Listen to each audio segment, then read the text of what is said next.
നാം നിത്യവും കുടിച്ചുകൊണ്ടിരിക്കുന്ന ശീതളപാനീയങ്ങളിൽ അടങ്ങിയിരിക്കുന്ന പഞ്ചസാരയുടെ അംശങ്ങൾ അഥവാ എത്ര സ്പൂണാണ് ഓരോ ശീതളപാനീയത്തിലും അടങ്ങിയിട്ടുള്ളത് എന്ന് നമുക്ക് നോക്കാം.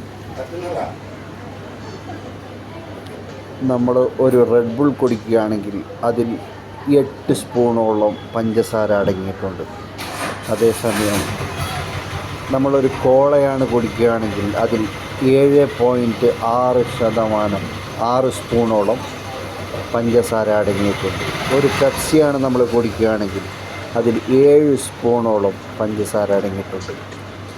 അതേപോലെ ഡ്യൂവിലാണെങ്കിൽ 8 സ്പൂണോളം പഞ്ചസാര അടങ്ങിയിട്ടുണ്ട്. ഫ്രൂട്ടിയിലാണെങ്കിൽ 10 സ്പൂണോളം അടങ്ങിയിട്ടുണ്ട്.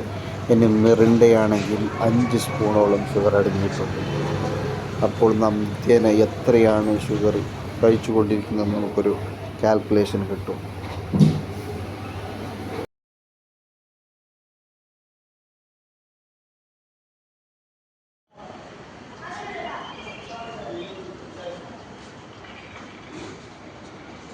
സാധാ ചായ